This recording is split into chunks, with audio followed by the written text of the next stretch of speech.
신약 성경 마태복음 1장 18절에서 21절 말씀입니다.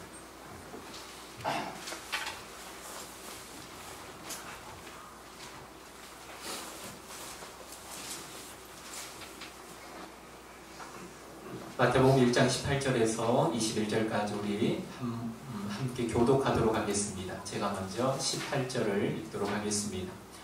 예수 그리스도의 나심은 이러하니라. 그의 어머니 마리아가 요셉과 약혼하고 동거하기 전에 성령으로 잉태된 것이 나타났더니 그의 남편 요셉은 의로운 사람이라 그를 결혼치 아니하고 가만히 두고자 하여. 이 일을 생각할 때에 주의 사자가 현몽하여 이르되 다윗의 자손 요셉아 내 아내 마리아 데려오기를 무서워하지 말라. 그에게 잉태된 자는 성령으로 된 것이라. 아들을 낳으리니 이름을 예수라 하라. 이는 그가 자기 백성을 그들의 죄에서 구원할 자이시니라 하더라. 아멘. 성탄절이 다가오면 제 기억 속에 이야기 하나가 항상 떠오르게 됩니다. 미국에서 실제로 있었던 이야기입니다. 한 교회에서 주일학교에서 성탄 연극을 준비하게 되었습니다. 근데 그 준비했던 멤버들 중에 4학년인데 약간 지능이 떨어진 친구 한 명이 있었습니다. 4학년이었는데 2학년들과 함께 학교를 다니는 한 친구가 있었습니다. 키가 크고 마땅한 배역이 없어서 선생님은 고민하게 되지요. 이 친구에게 어떤 배역을 맡기면 될까 기도하며 고민하다가 여관집 주인 역을 맡기면 되겠다라는 생각을 했습니다. 그리고 그 친구에게 대사가 많지 않는 임신한 마리아와 요셉이 여관 방을 찾아왔을 때 방 없어요. 큰 말 한마디 하고 들어가는 역이에요. 방 없어요. 퉁명스럽게 한마디 던지고 들어가는 역할을 맡겼습니다. 한 달이나 연습한 끝에 드디어 이제 성탄절이 되어서 공연을 하게 되었습니다. 그 여관집 주인 앞에 마리아와 요셉이 오게 됩니다. 주인님, 방 하나만 빌려주세요. 아이를 낳아야 되는데 아무 데서도 안 받아줍니다. 제발 부탁이에요. 방 하나만 주세요. 마리아가 대사를 하니까 그 소녀는 퉁명스럽게 빈 방이 없어요. 한마디 했습니다. 그걸 지켜보고 있던 선생님은 안도의 한숨을 내쉬었습니다. 아, 이제 끝났구나. 그리고 여관집 주인 역을 맡은 그 소년이 들어가야 되는데 머뭇머뭇하고 있는 모습이 선생님 눈에 보입니다. 빈 방 없어요 라는 그 말에 마리아와 요셉은 돌아서서 이제 또 다른 곳으로 힘없는 모습으로 걸어가려고 하는데 그 빈 방 없어요 얘기했던 그 소년이 갑자기 대사에도 없던 행동을 하게 됩니다. 갑자기 울먹울먹거리면서 뒤돌아서 떠나는 마리아와 요셉을 향하여서 아니에요. 잠깐만요. 우리 집에 빈 방이 있어요. 안방을 내어드릴게요. 이리 오세요. 하면서 울면서 그 마리아와 요셉을 향해서 다가갑니다. 당황한 마리아와 요셉이 그 소년을 보면서 어쩔 줄 몰라 하죠. 계속 붙잡고 있으니까 가지도 못하고 오지도 못하고 그런 상황이 펼쳐진 거예요. 그 소년의 눈에서는 눈물이 뚝뚝 떨어지는데 결국 마리아와 요셉은 오도 가도 못하고 그 상황에서 가만히 있다가 연극이 어떻게 됐을까요? 끝나버렸어요. 결국 그날 연극은 마치게 되었습니다. 그런데 그 연극을 보고 있던 많은 성도님들은 눈시울이 붉어지면서 눈물을 뚝뚝 흘렸다고 합니다. 빈 방 없어요. 그 대사 한마디면 끝나는데 아니에요. 여기 빈 방이 있어요. 마리아님, 요셉님, 우리 빈 방에 들어오세요. 울면서 마리아와 요셉을 붙잡았던 그 소년의 모습을 보면서 많은 성도님들이 눈물을 흘렸다고 합니다. 실제로 미국에서 있었던 일이라고 합니다. 여러분, 2000년 전 성탄은 우리가 생각하는 것처럼 기쁘지도 화려하지도 사실 들뜨지도 않았습니다. 곧 출산을 앞두고 있는 마리아에게 방 하나 내어줄 여유도 관심도 없었던 삭막한 밤이 2000년 전 성탄의 밤이었습니다. 그 배가 불러서 곧 출산을 앞두고 있는 그 한 사람에게 방 하나 내어줄 만한 여유도 사랑도 관심도 없었던 그런 곳에 예수님이 오셨다라는 겁니다. 여러분, 2000년 전 예수님이 이 땅에 오실 때, 아니 하나님이 예수님을 이 땅에 보내실 때 하나님에게도 용기가 필요했습니다. 예수님을 맞이할 준비가 되어 있지 않았어요. 삭막했고 메말랐고 정도 없고 무관심했던 그 사회에 예수 그리스도를 보낸다라는 것, 하나님에게 있어서는 대단한 용기였을 것입니다. 그리고 분위기가 좋지 않았어요. 아기 예수 왕이 나셨더라는 그 소식을 들었던 헤롯 왕은 전국에 이렇게 명령을 내립니다. 2살 아래로 모든 산의 아이는 모조리 죽여라. 예수를 죽이기 위한 결단을 내린 거죠. 여러분 기억하십시오. 2000년 전 성탄은 첫 번째 하나님의 용기가 있었습니다. 하나님의 결단이었어요. 인간을 구원하기 위한 하나님의 결단이었고 하나님의 용기에서부터 시작된 것이 2000년 전 성탄인 것을 믿으시기 바랍니다. 하나님뿐입니까? 그 성탄을 맞이했던 소수의 사람들 속에서도 우리는 용기를 볼 수 있습니다. 여러분, 성탄절이 다가오면 우리는 사실 예수님의 아버지 요셉보다는 마리아에게 초점이 많이 맞춰질 때가 있습니다. 그러나 저는 오늘 이 시간 요셉의 용기를 꺼내고자 합니다. 요셉의 용기가 아니었다면 과연 예수님이 이 땅에 오실 수 있었을까라는 질문을 던지게 되었습니다. 오늘 저는 마리아가 아닌 요셉을 살펴보면서 하나님 앞에서 요셉이 가졌던 용기를 함께 나누고자 합니다. 이 용기는 오늘날 예수님을 믿고 따르는 우리에게도 필요한 용기일 것입니다. 그렇다면 요셉이 우리에게 보여준 용기가 무엇인가? 첫 번째, 사람들의 조롱과 멸시를 감수하는 용기였습니다. 사람들의 조롱과 멸시를 감수하는 용기.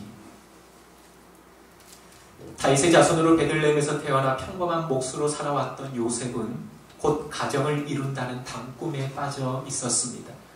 아내가 될 마리아는 나사렛에 살고 있었고 신앙심이 좋은 사람이었습니다. 요셉은 그런 마리아와 약혼을 하게 되지요. 여러분, 유대인의 일반적인 관습에 따르면 약혼은 결혼과 동등한 법적인 효력을 갖고 있었기에 한 방을 쓰지 않았을 뿐 부부나 마찬가지였어요. 약혼을 했다라는 것은 부부가 된 것과도 같은 법적인 그러한 것이었습니다. 그런데 문제가 생깁니다. 요셉과 마리아가 동거하기도 전에 충격적인 소식을 듣게 되죠. 같이 한 살림을 꾸리지 않았는데, 약혼은 했지만 비록 떨어져 있는데 요셉에게 소식이 들려옵니다. 마리아가 서서히 배가 불러온다는 충격적인 소식이 들려오게 됩니다. 이런 상황에서 요셉이 얼마나 고민했겠습니까?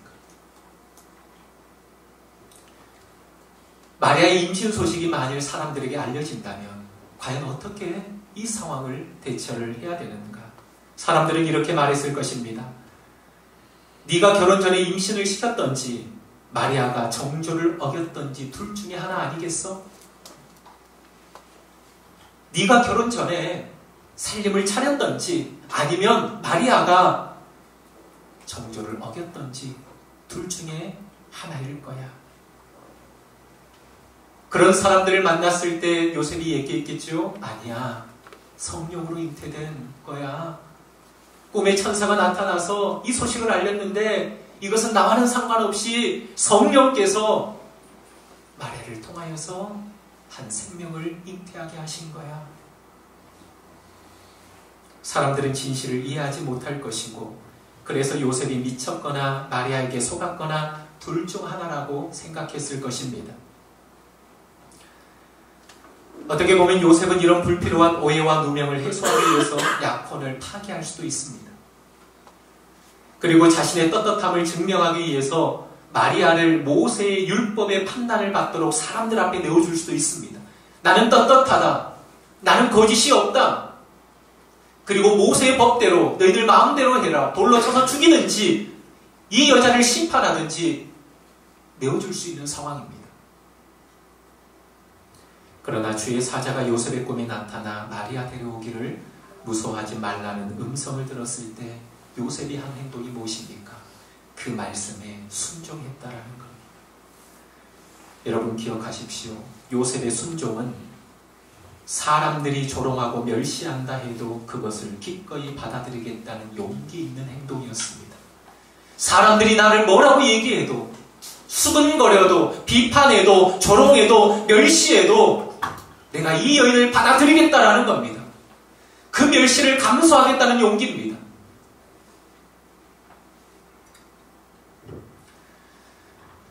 선교 현장에 계신 선교사님들에게 가끔 선교 편지와 긴급 기도 제목을 받을 때가 있습니다.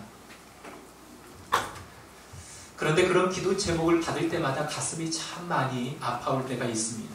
예수를 믿는다는 이유로 가족들로 심한 구타를 당했다는 소식들. 어떤 자매는 남편이 심하게 때려서 휘두르는 칼에 찔려서 손바닥에서부터 여기까지 찢어져서 100반을 넘게 꿰매서 지금 치유하고 있다라는 소식들. 어떤 그리스도인은 공개적으로 사람들이 던진 돌에 맞아 죽는 상황들, 이런 얘기들을 많이 들을 때가 있습니다. 여러분 기억하십시오. 우리가 예수님을 믿는다라는 것은 이 세상에서 갈등 구조 속으로 들어간다라는 얘기입니다. 오히려 예수 믿지 않을 때는 갈등이 없을 수 있어요. 핍박이 없을 수 있습니다. 고난이 없을 수 있습니다. 멸시와 천대가 없을 수 있어요. 그러나 예수를 믿겠다라고 고백하고 결단하는 그 순간 세상은 우리를 만만하게 받아주지 않습니다. 그 세상의 갈등 구조 속으로 우리의 인생이 내일 던져진다는 겁니다.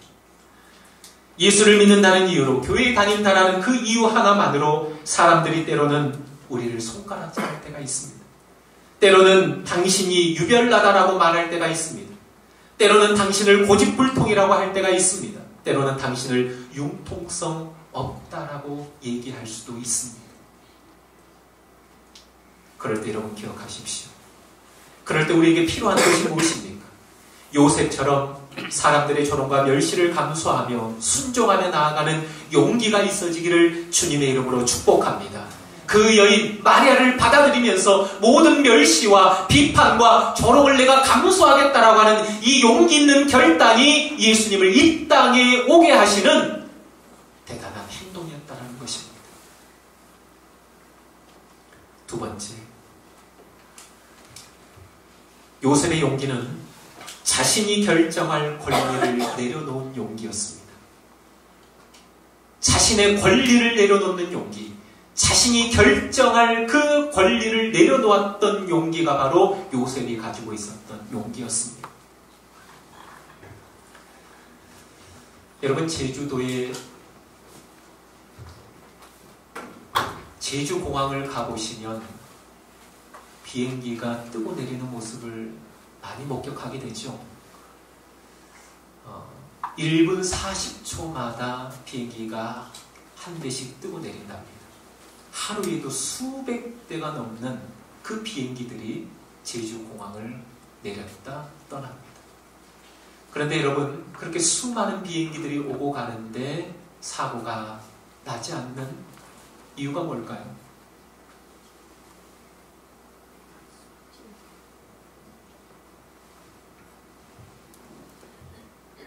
비행기 운전석에서 핸들을 잡고 있는 그 기장의 역할도 중요하지만 그 기장은 누구의 컨트롤을 받는 줄 아십니까? 관제탑의 컨트롤을 받습니다. 아무리 실력이 좋아도 관제탑의 컨트롤을 받지 않는다면 사고가 날 수밖에 없죠.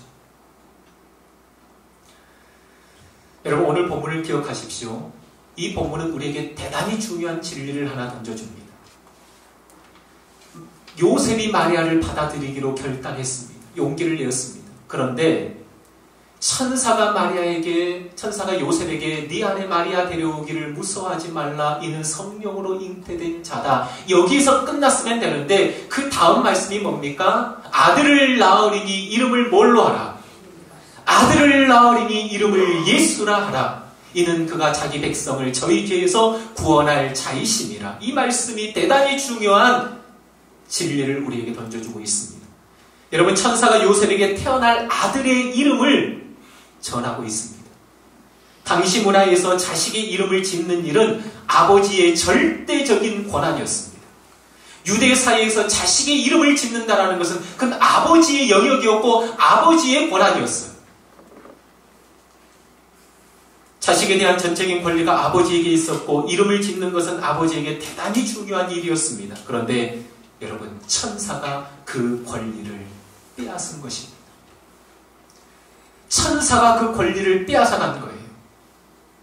천사가 요셉에게 이 권리를 빼앗은 것은 무엇을 의미할까요? 기억하십시오. 예수님이 너의 삶의 주인으로 들어오시면 삶을 결정하는 권리가 너에게 있는 것이 아니라 예수 그리스도가 너의 삶을 결정할 거야. 이 고백입니다. 예수 그리스도가 너의 삶의 주인으로 들어오신다면 삶을 결정하는 권리가 너에게 있는 것이 아니다. 너의 인생의 주인 되신 예수 그리스도가 너의 인생을 결정할 것이다. 이제 너의 인생의 컨트롤 타워는 네 자신이 아니라 예수 그리스도라는 겁니다. 여러분, 우리가 예수를 믿는다면 우리에게 가장 먼저 선행되어야 할 것이 무엇인 줄 아십니까? 내 자아의 권리폭입니다. 내 인생의 결정권자가 내가 아니라 이제는 예수 그리스도다. 할렐루야. 이겁니다. 천사가 그 아들의 이름을 예수라라. 아버지 요셉에게서 이름을 지을 수 있는 그 권리를 빼앗아갑니다. 이것은 요셉에게 뿐만이 아니라 오늘 신앙의 여정의 길을 걷고 있는 우리에게도 동일하게 말씀하시고 그렇게 찾아오시는 하나님이신 줄 믿으시기 바랍니다. 너의 인생의 결정권은 너에게 있지 않다. 너의 영적 관제탑은 하나님이시다. 너의 인생의 결정권자, 너의 인생을 컨트롤하시는 분은 오직 하나님이시다. 믿습니까? 이겁니다. 천사가 그 아들의 이름을 예수라 하라. 반항하지 않았어요. 무슨 얘기입니까? 자식의 이름을 짓는 권리는 나에게 있습니다. 라고 얘기하지 않았어요. 그 결정의 권리까지 포기했던 용기가 요셉에게 있었다라는 겁니다. 그런데 여러분 기억하십시오. 우리가 권리를 포기한다고 해서 우리에게 있는 것이 사라지는 것이 아닙니다. 오히려 얻게 됨을 믿으시기 바랍니다. 포기하는 그 순간 하나님의 것이 우리의 것이 되고 포기할 때 하나님의 계획과 비전이 우리의 것이 됨을 믿으시기 바랍니다. 우리가 포기한다고 해서 하나님이 그걸 다 거둬가시는 게 아니에요. 하나님은 우리의 믿음을 보시는 거예요. 그리고 더 크고 놀라운 축복을 우리에게 안겨주시는 하나님이신 줄 믿으시기 바랍니다. 요셉처럼 내 결정할 수 있는 그 권리를 내려놓을 수 있는 용기가 저와 여러분들에게 있어지기를 주님의 이름으로 축복합니다. 마지막 세 번째, 요셉이 가졌던 용기, 내가 죄인임을 인정하는 용기입니다. 따라서 할까요? 나는 죄인입니다. 그 이름을 예수라 하라. 이는 그가 자기 백성을 저희 죄에서 구원할 자이시니라. 우리에게 가장 필요한 용기가 있다면 그건 바로 내가 죄인임을 인정하는 용기일 것입니다. 지난주에 저의 셋째가 몸이 좀 아파서 병원에 한 일주일 정도 입원한 일이 있었습니다. 요로신염으로 한 일주일 정도 치료받고 목요일 날 퇴원을 하게 됐는데, 퇴원하는 날 6층에서 엘리베이터를 타고 내려오는데 셋째가 기분이 좋았나 봐요. 병실에만 있다가 이제 주사바늘 다 빼고 퇴원을 하니까 그 엘리베이터 안에 사람들이 있는데도 막 그냥 몸을 움직이면서 이 사람 보면서 웃고 저 사람 보면서 웃고 너무 기분이 좋았나 봐요. 엘리베이터 안에 나이가 드신 할머니 두 분이 그 모습을 보고 빙그레 웃으시면서 이런 말씀을 하시더라고요. 부모가 고생하는 줄도 모르고 부모가 고생하는 줄도 모르고 또 한 분이 옆에서 맞장구를 치시더라고요. 나중에 다 지 잘나서 큰 줄 알 거야.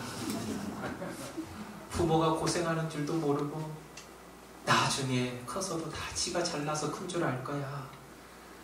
근데 그 말씀이 마음에 다 들어오더라고요. 인간의 모습이 이렇지 않습니까? 자기가 누구인지를 잘 모르고 자기 잘난 맛에 살아가는 사람들이 세상에 참 많습니다. 여러분, 성탄절에 트리를 하는 이유가 뭔지 아십니까?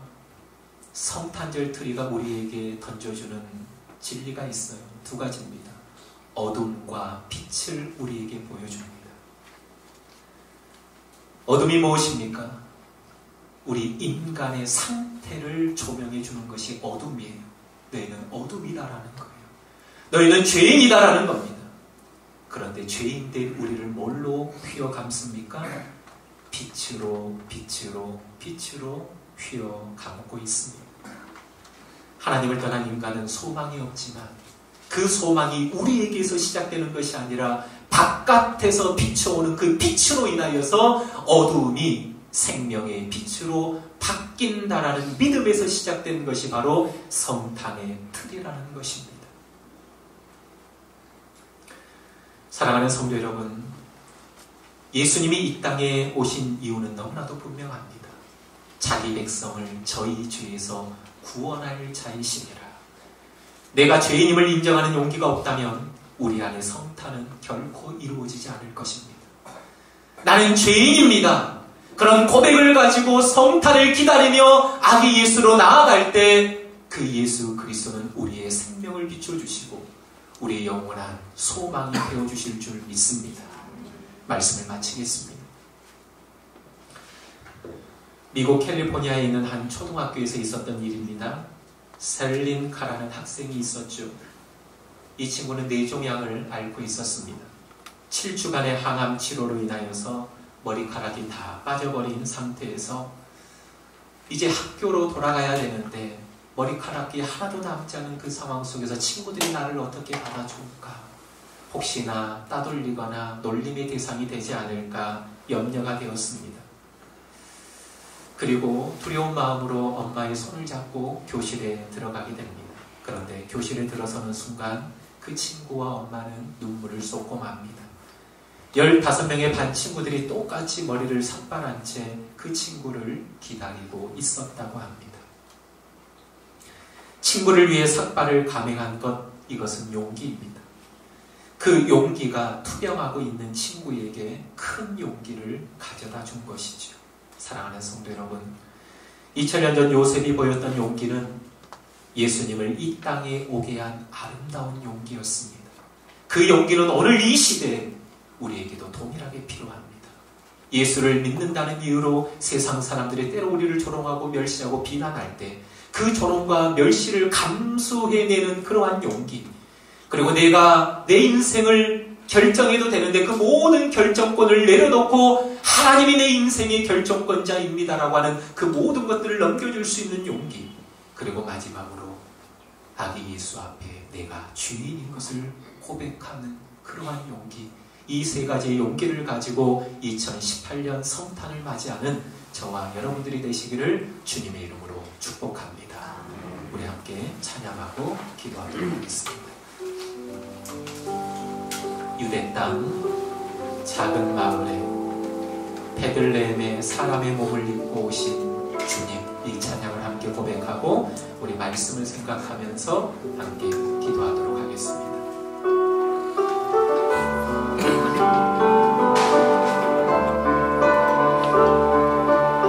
유대 땅 작은 마을, 유대 땅 작은 마을, 베들레헴에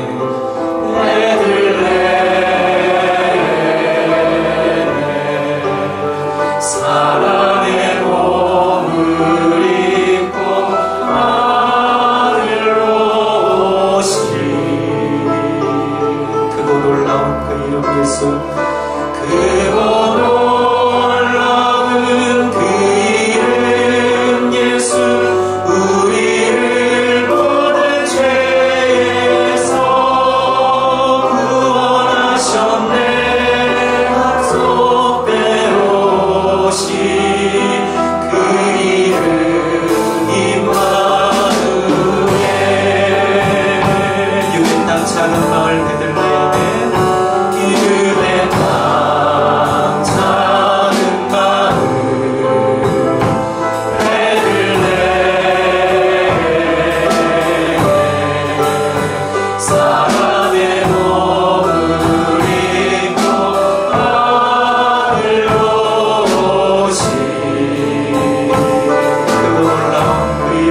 하나님 편에서는 가감한 대단한 용기 아닙니까? 나 같은 죄인 살리시기 위하여 당신의 아들을 내어주신 용기, 하나님의 용기에서 시작된 그 구원의 역사. 그런데 그 용기를 가진 또 다른 사람들이 있습니다. 요셉의 용기를 봅니다. 약혼하고 한 방을 쓰지 않았는데 배가 불러오는 마리아의 모습을 보면서 수많은 사람들이 그런 모습을 보면서 손가락질하고 욕하고 네가 사람 잘못 골랐다, 아니면 네가 결혼하기 전에 이렇게 임신시킨 게 아니냐, 수많은 사람들의 조롱이 있을 수 있고 비난이 있을 수 있는 상황 속에서 요셉은 그 모든 비난과 멸시와 그런 비판을 내가 감수해야 되겠다라는 그런 용기를 가졌습니다. 그 용기 위에 예수님이 이 땅에 오셨습니다. 여러분, 예수님을 믿는다는 것은 내가 세상 속 갈등 구조 속으로 들어가는 거예요. 때로 사람들이 오해해서 나를 욕할 때가 있습니다. 너만 예수 믿냐라고 비난하며 조롱할 때가 있습니다. 그러나 그 모든 것들을 감수할 수 있는 용기가 우리에게는 필요합니다. 그럼에도 불구하고 주의 말씀을 순종하며 나아갈 수 있는 용기가 저에게 있게 해달라고 기도하시기 바랍니다. 두 번째, 예수님이 내 삶에 들어오면 내 인생의 결정권자는 내가 아니라 이제는 내 인생의 주인 되신 예수님임을 믿습니다. 아들의 이름을 예수라 하라. 이름을 짓는 천사, 너에게는 결정권이 없다. 네 인생의 결정권자는 네가 아니라 바로 나 여호와 하나님이다. 그렇습니다. 하나님께 내 인생 컨트롤을 받겠습니다. 하나님은 내 영혼의 관제탑이 되십니다. 하나님은 내 인생의 결정권자가 되십니다. 내 권리를 포기하겠습니다. 포기할 수 있는 용기가 나에게 있게 해달라고 기도하시기 바랍니다. 마지막으로 가장 큰 용기가 무엇입니까? 성탄의 기쁨을 맞이하기 위해서는 내 자신이 죄인이다라고 고백할 수 있는 그 용기가 우리에게는 필요합니다. 하나님, 나 같은 죄인 위해서 이 땅에 오시니 참으로 감사합니다. 날마다 이 용기 가지고 이 땅을 살아가는 내 인생 되게 달라고 세 가지 기도 제목을 가지고 우리 함께 결단의 기도를 드리도록 하겠습니다. 기도하겠습니다. 하나님 아버지 감사합니다. 오늘 말씀을 통하여서 우리가 가져야 할 세 가지의 용기를 교훈하시니 감사합니다. 하나님 아버지, 하나님께서 예수님을 이 땅에 보내시는데도 용기가 필요했습니다. 분위기가 좋지 않았습니다. 삭막했습니다. 임신한 한 여인을 방에 들일 만한 여유도 없었고 사람도 없었고 인내심도 없었고 그런 품을 만한 용기도 없었던 그 시대에 하나님은 용기를 내어서 예수 그리스도를 이 땅에 보내주셨습니다. 그렇습니다. 하나님이 용기를 내셨고 또 한 사람의 용기를 보게 되어집니다. 하나님, 요셉은 마리아가 함께 결혼 생활하기도 전에 임신했다는 소식을 듣고 얼마나 많이 고민했겠습니까? 그러나 세상 많은 사람들의 비판과 조롱을 내가 친히 감수해서라도 이 마리아를 내가 데려오겠다라고 하는 용기 있는 결단을 하게 됩니다. 그 용기를 통해서 예수님이 이 땅에 오셨습니다. 우리가 신앙생활을 한다는 것은 갈등 구조 속으로 들어가는 것입니다. 세상이 만만치 않습니다. 세상이 우리를 조롱하고 비난할 때가 있습니다. 우리를 판단할 때도 있습니다. 그럼에도 불구하고 주님 말씀하시면 그 말씀 앞에 순종하며 나아갈 수 있는 용기가 우리에게 있게 하여 주시옵소서.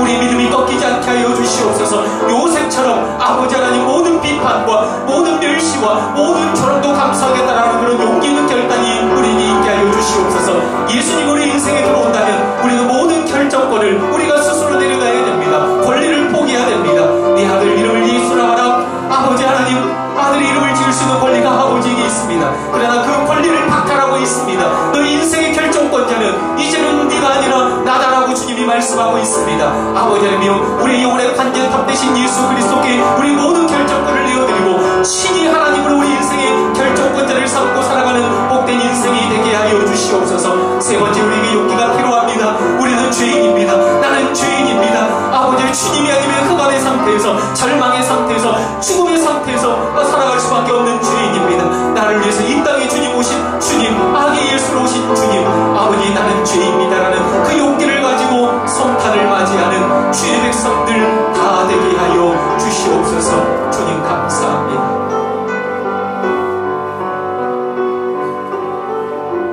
하나님 아버지, 2000년 전 성탄의 밤은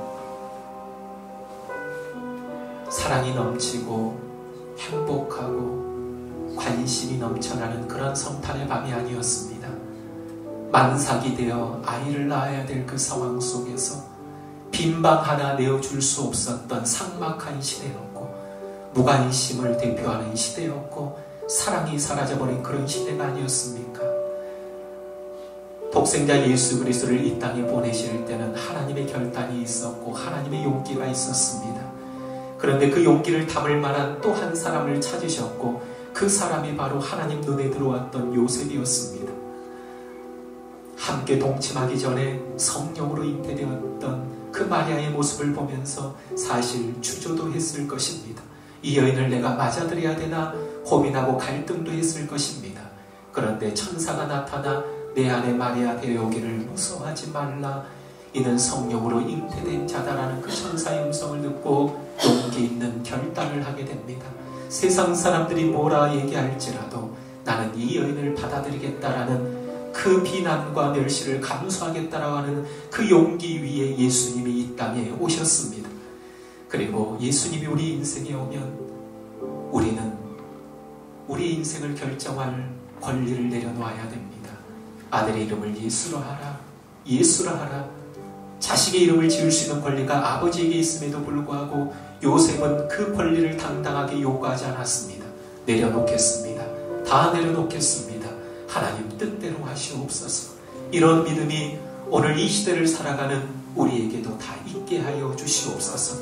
마지막, 나는 죄인입니다. 나 같은 죄인 살리시게 하여서 주님이 이 땅에 오셨습니다. 그 누구 앞에서도 내 인생의 실존을 당당하게 고백할 수 있는 용기 있는 삶을 살아가는 우리 모두가 되게 하여 주시옵소서. 감사하며 예수님의 이름으로 기도하옵나이다. 아멘.